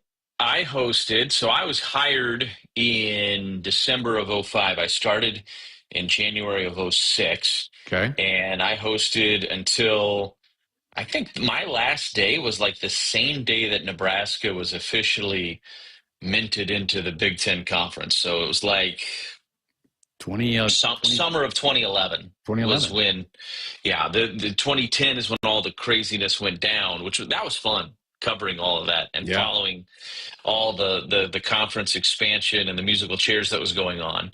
And then there was a little bit, basically a year of normalcy. And then right when Nebraska entered the Big Ten Conference is when I stepped away from Sports Nightly. Stayed with the network, of course, as sideline reporter for football and did baseball play-by-play with you still and hosted some TV shows. I think I did Tim Miles' television show and Doc Sadler's television show. And that was so like 5.5 years I hosted Sports Nightly. So I'm an alum of SN. Yeah, there you go. Well, now you're off to Milwaukee. You got the call to the big leagues. I remember, I think I was even maybe with you when you got kind of the official notice that you were getting interviewed. And I think I told you, you're going to get this thing. And boy, has it worked out. You have really done a great job in Milwaukee. And I know you really appreciate that organization. I do. And I remember that moment really well. And you're right. That's exactly what happened. You and I were hosting a signing day show. We had gotten a bad snowstorm in Lincoln that day. And so we had to dig out of our driveways and get down to North Stadium for the signing day show that we were doing on Huskers.com. We had Alex Gordon coming in and all sorts of, fun guests. And I got the email during one of our commercial breaks that they wanted to interview me, and I showed it to you, and you said, it's been fun working with you. It was basically, I think, your comment to me, and it was great because it gave me a lot of confidence in a moment where I was like, oh my gosh, Major League Baseball. And a couple of weeks later, I got the job. So it's been a thrill. This is a wonderful organization. You're right, Greg. They have been so good to me. I will be starting my 10th year when I leave for spring training at the end of February. And really excited for another season. I've been a part of, I haven't been a part of it, but I've been able to narrate what I would say is the golden era of Milwaukee Brewers baseball. Every year since 2017, at the beginning of 2017, the Brewers have been in the mix for the postseason. There have been 2 games since the beginning of the 2017 season where the Brewers weren't eligible to make the playoffs. Crazy. And that was game 162 of 2017 because they missed the wild card that year by 1 game. And then that was game 162 of 2022, and they missed going into the wild card that year by 1 game by the Phillies, and the Phillies ended up going on to the World Series. They've answered that by coming back and winning the division in back-to-back years. They've won the division in 3 of the last 4 years in the NL Central, and they do it all while being the smallest market in Major League Baseball. It's an incredibly well run organization, and I'm lucky to be a part of it, and they treat their people great. So love it here. It's a wonderful, wonderful place, and they're really supportive of all the other stuff that we do beyond our day jobs with the Brewers, which is also great. They allow us to go out and do freelance work like I did with the Missouri Valley Conference, like I've done with some FS1 basketball for college hoops over the years. And so really grateful for the Brewers and everything they've done for me and all the fun times I've been able to narrate. I mean, I giving you a long-winded answer, and I haven't mentioned that I get to work with Bob Uecker yet and how much fun that is and what a thrill it is and how every day is like a front row seat to a masterclass in play-by-play and stand-up comedy at the same time. But to be sitting next to him for so many great moments, to be on the call myself for some pretty cool moments in Brewers history has been a thrill. And I learned so much from you in the years we worked together and so many other great broadcasters that have come into my life over the years. But, you know, and you know this, the best way to grow is to continue to expand and be around different people. And the things I've learned from Bob Uecker are priceless and more than I ever thought I would. Like when I left, I wasn't sure what's my relationship going to be with this legend. Is he going to take me under his wing? Is it one of those things where I just need to stay out of his way? And well, it's been amazing. He is one of my best friends. He's absolutely taken me under his wing and supports me every step of the way. And he's given me great advice on being a broadcaster, but also in life. And so I'm grateful for him. He's been one of the reasons why it's so great here is because of him, because he sets the tone for all of us. We talked in the last segment about all the changes to college sports. Major League Baseball and baseball in general has gone through a bunch of big changes. We got a clock now in baseball. Nobody ever thought that would happen. You've got other things. Your thoughts about some of the rule changes that you've experienced in your time in the big leagues? It's another example of why you should never listen to me initially, because we were just laughing during the break. I was talking about how I was in college at the University of South Dakota when NDSU and SDSU went Division I, and I thought this is just the worst thing they could do for the athletic departments, and it's been the greatest thing they could have ever done for their athletic departments. And it's the same thing with the clock. When they said they were going to go to a clock, I was like, good luck enforcing that. These guys aren't going to do that. This is going to be a mess. And it's been one of the best things I think baseball's ever done. And I was really skeptical, and it's hard for me to say I'm wrong, but I was wrong. It has been a phenomenal thing for the game. And it's not just that the game is sped up. Like the amount of time I spend at the stadium isn't a huge deal to me, but I want the pace of play to be good. I want there to be action. I want the ball to be in play. I want to see the game of baseball and not a bunch of standing around and 40 seconds between pitches. And they've eliminated that. And all that wasteful time that was in the game is, for the most part, gone. Baseball's still unique, and it's going to be a different type of sport than basketball or football, for sure. But they have cleaned it up, in that way. And I think it's just such a better product. And the ratings have shown that as well. The game is in a really healthy spot. I know there's a few writers that are out there that maybe just aren't baseball people. And so they will say things in generalities about baseball that just aren't right. I will defend this game for the rest of my life. I think it's just a beautiful game. There's so much poetry in it. It is, the phrase, how can you not be romantic about baseball? The Billy Bean phrase from Moneyball. It's so true so often.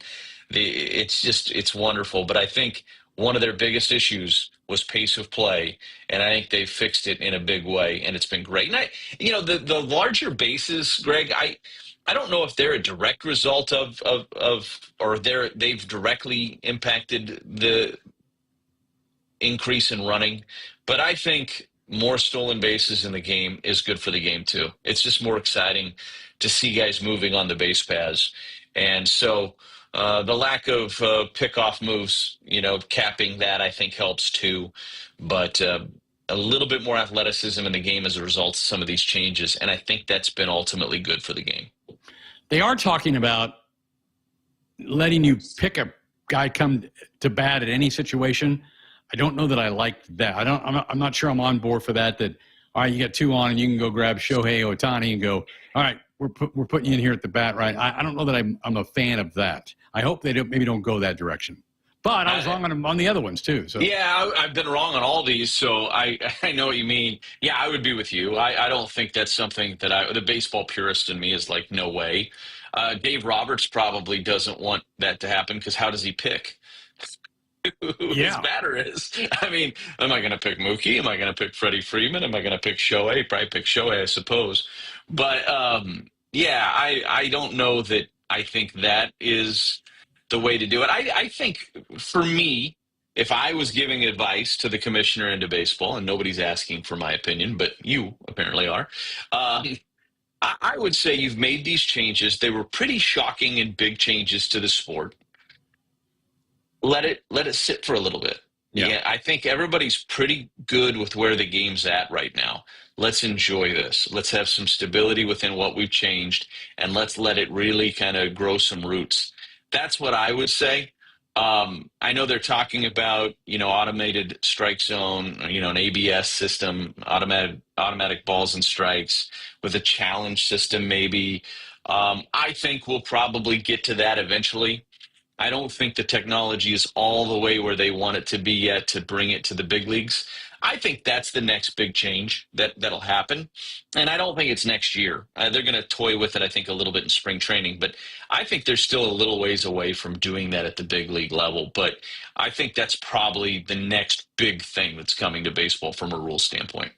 Well, I know you're a big fan of college baseball and a big fan of Will Bolt. I know follow the Huskers through. Your thoughts about Will and his impact right now on Husker baseball? Now, I'm going to say this about Will, and I'm going to lump it in with so many of the other coaches that are at the University of Nebraska right now. I am a father, and I have 4 kids. I have a sophomore right now and a freshman, and then I have a 5th grader, and then my son is my only boy, and he's in 3rd grade, and he is sports crazy. And so often now when I look at coaches, I think of what I want my son to play for them. And Matt Rule, Fred Hoiberg, absolutely. And when I look at Will Bolt, there's nobody I'd rather have my kid play for than Will Bolt. He's a friend of mine, as you know. I was over at your house last week after the bowl game, and Will was texting me while we were sitting there. He's a wonderful, wonderful human being. He's a great baseball guy. He is a competitor, and don't let that get lost. He is a competitive son of a gun. And I am thrilled that he's the head baseball coach at Nebraska. When Darren decided that he was going to step away, I remember immediately saying, that's got to be Will Bolt's job. I hope that they know they have to go hire Will Bolt. And smart people decided to make that hire. And the University of Nebraska is better for it. He's just a tremendous, tremendous human being. And I think he's going to do big things. All these changes in college athletics and all this expansion, I do think it's going to ultimately be a good thing for college baseball. How much does the NIL piece work its way into baseball? It has worked its way in. It's not going to have the same impact that it does in football or men's basketball or at a place like Nebraska right now. Volleyball certainly does a great job with their NIL. But I think the expanded scholarship opportunities is a great thing for sure. And I just think you have a conference now that has some institutions that really they care about baseball. USC, UCLA, Oregon, Washington's been pretty committed to college baseball. So I think all of those schools really add. It's going to be a little bit easier, I think, from a scheduling standpoint now in terms of what you have to do. You still want to be aggressive in your non-con and pad that thing from a strength of schedule, I think, as much as you can. But it's not going to be maybe as bad as it was circa 2012, Greg, and you remember those days when there were some pretty tough RPI teams that you were playing in the Big Ten. I think it's ultimately going to be a better situation now moving forward for Nebraska and the other programs that really care about baseball in the Big Ten. So I'm excited to see where that goes. It's going to be a lot of fun, and I think Will's the right guy. And I think Will's I'll say right now, I think Will's, he's got this program going in a direction where I think you're going to see them host regionals in the future. I really do. Oh, would love that. Would love that. And speaking of love, this has just been so much fun to sit back and chat with you. And it was great to see you a couple of times here this fall. And what do you got? About 6 weeks before you head to Phoenix for spring training? Yeah, our first game's the 22nd of February. So, I don't go too early before that because spring training is about 6 weeks on its own. And I've got 4 kids at home. So I try to sneak every last second I can with them before I go leave them for spring training. So I'll head down right around then, maybe a day or two before, and get ready for another season with the Brewers. But in the meantime, I'll be sitting around here working on little projects, maybe paint the bathroom. There you go. Read some articles on Major League Baseball, follow Husker football, recruiting and everything else that is always going on 365. So this was not even being on the air with you. This was just a normal phone call between the two of us, talking sports and enjoying ourselves. So you know what I think of you, my friend.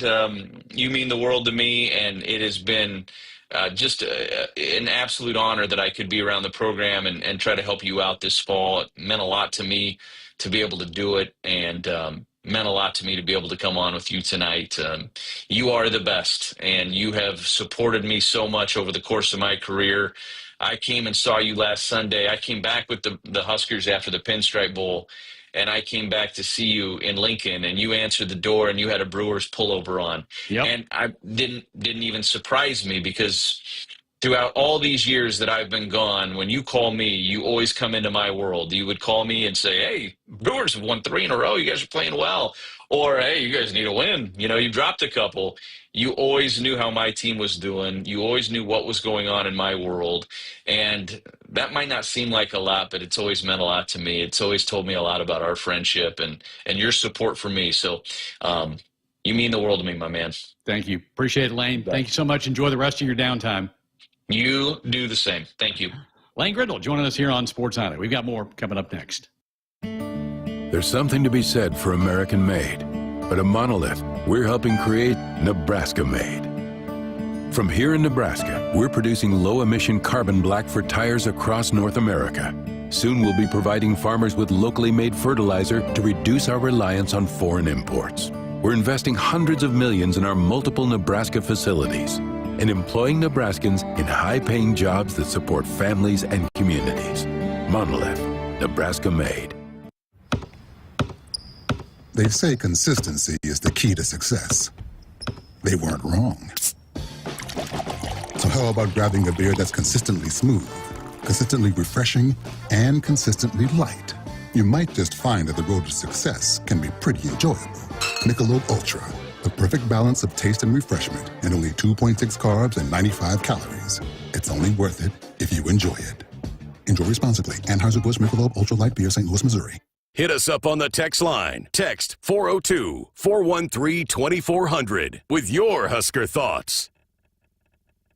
Hello, Husker Nation. This is Lex Rodriguez, All-American Libero, serving you an ace on behalf of Noddle Companies based in Omaha, Nebraska. Noddle Companies is a full-service leader in commercial real estate, digging deep to create thriving communities like the Builders District, Exarban Village, and the contemporary row house townhomes. They bring world-class concepts in fashion, great eats, gorgeous homes, and green spaces, all professionally managed by Noddle Services. To dig up more information, find them on Facebook and Instagram. Noddle Companies, building a better Nebraska. Dear Truckin' Awesome. Want more horsepower in the stable? The Tundra iForce Max is the most powerful Tundra ever. With its electrifying twin-turbo V6, you got everything you need. Saddle up the Tacoma TRD Pro. Its segment-first performance seats are designed to smooth out the shocks when the ride gets bumpy. The Toyota 4Runner is part mean streak, part wild side, and an all-around icon. Check out that signature power rear window, will ya? Yes, sir, Toyota trucks. Find yours at toyota.com. Toyota, let's go places. See your Omaha Metro and Lincoln Toyota dealers. Corwin Toyota of Bellevue, Village Point Toyota of Omaha, Baxter Toyota of La Vista, or Baxter Toyota of Lincoln.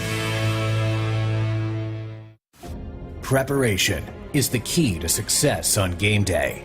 And like your favorite Huskers on the field, you need to be ready right from the opening kickoff. Cenex has your pregame routine covered. We've got your salty snacks, your sweet treats, ice-cold beverages to wash them down, and fresh tanks of propane to fire up the grill. Fuel your fandom at your local Cenex station. Husker Pride, powered locally. Attention, Husker Nation. Are you ready to power up your game? Sap Brothers high-quality off-road red diesel is the fuel that powers your equipment. As official sponsors of the Huskers, we're here with a winning offer with the Sap Brothers Go Big Red Fuel Giveaway. Contract your upcoming fuel needs by February 1st and enter to win 1,000 free gallons of our off-road red diesel to keep your engine roaring and equipment running strong. Sap Brothers fuels Husker Nation. Visit sapbros.net/fuel giveaway for more info. They say consistency is the key to success. They weren't wrong. So how about grabbing a beer that's consistently smooth, consistently refreshing, and consistently light? You might just find that the road to success can be pretty enjoyable. Michelob Ultra, the perfect balance of taste and refreshment, and only 2.6 carbs and 95 calories. It's only worth it if you enjoy it. Enjoy responsibly. Anheuser-Busch Michelob Ultra Light Beer, St. Louis, Missouri.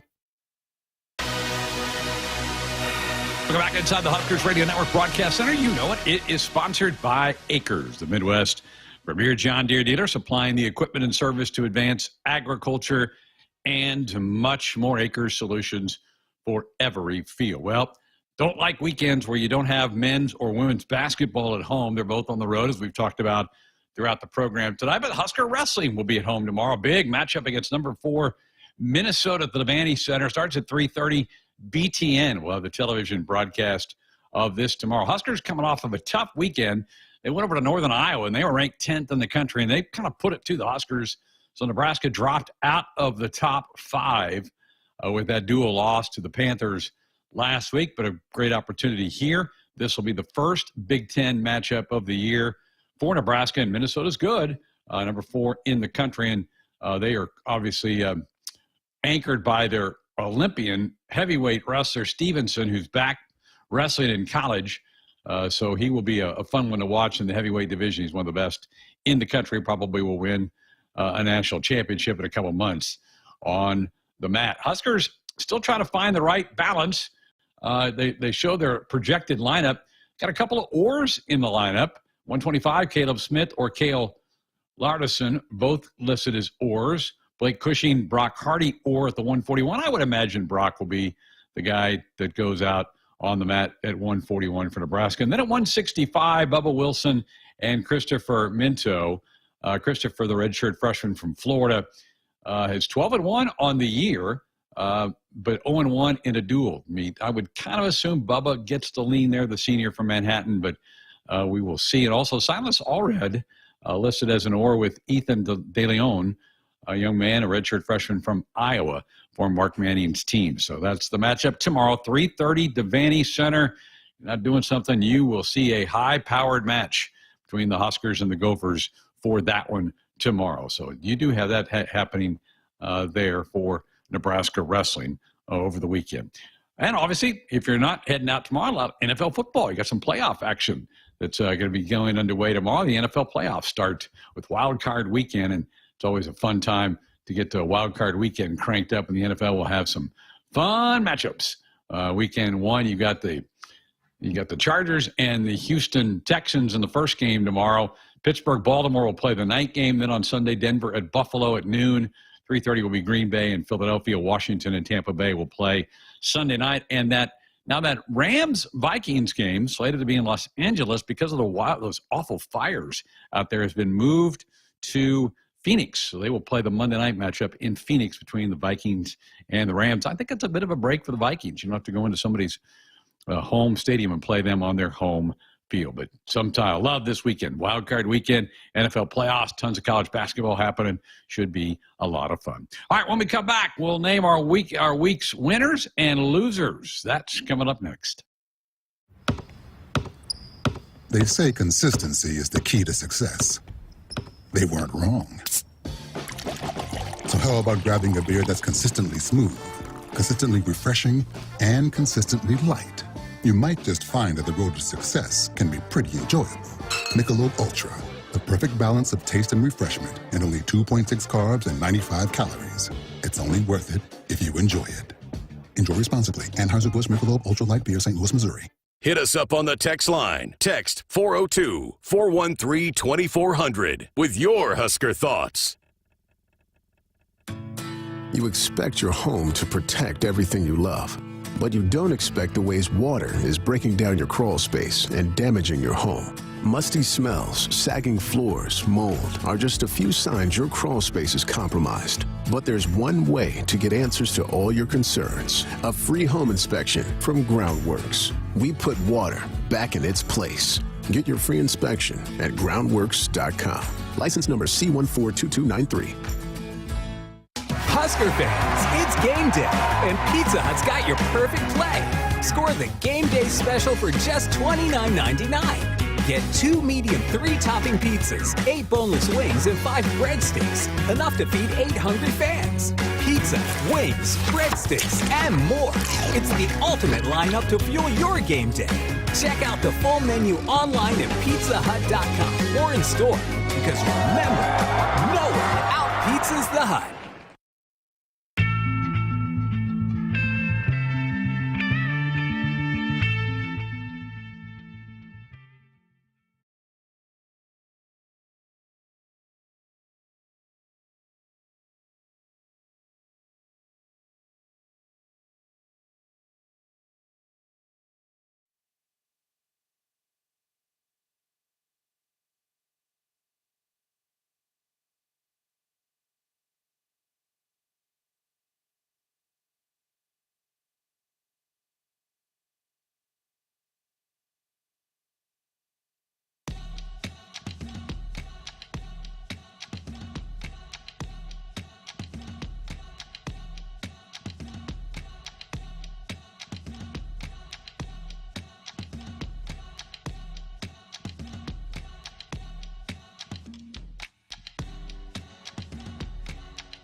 My winner, Major League Baseball. They have banned those 2 fans who interfered with Mookie Betts during the World Series indefinitely. Absolutely, those guys should. They shouldn't really be allowed back in a ballpark ever again. So there's my winners, MLB. That'll do it for tonight's show. Thanks to Russ and to Josh and all of you. Have yourself a great weekend.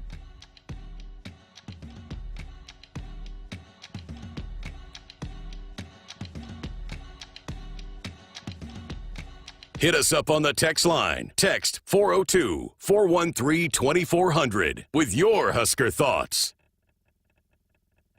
Attention, Husker Nation. Are you ready to power up your game? Sap Brothers high-quality off-road red diesel is the fuel that powers your equipment. As official sponsors of the Huskers, we're here with a winning offer with the Sap Brothers Go Big Red Fuel Giveaway. Contract your upcoming fuel needs by February 1st and enter to win 1,000 free gallons of our off-road red diesel to keep your engine roaring and equipment running strong. Sap Brothers fuels Husker Nation. Visit sapbros.net/fuel giveaway for more info. Set, hike. When champions take the field, they come ready to play. TNL Irrigation understands the value of momentum. Like a Husker drive, there's no stopping. If you live for farming and football like we do, TNL Irrigation has you covered. Check your fields from the game with a remote system, or just enjoy the play knowing our systems are reliable as a sold-out Memorial Stadium. Touchdown! Nebraska born, Nebraska strong. Husker Nation and TNL Irrigation are like no other. You may have heard about Monolith, how right here in Nebraska, we're producing low-emission carbon black for tires across North America. How we'll soon be providing farmers with locally made fertilizer to reduce our reliance on foreign imports. How we're investing hundreds of millions in multiple Nebraska facilities. You might have heard Monolith is changing the world. We're not. You are.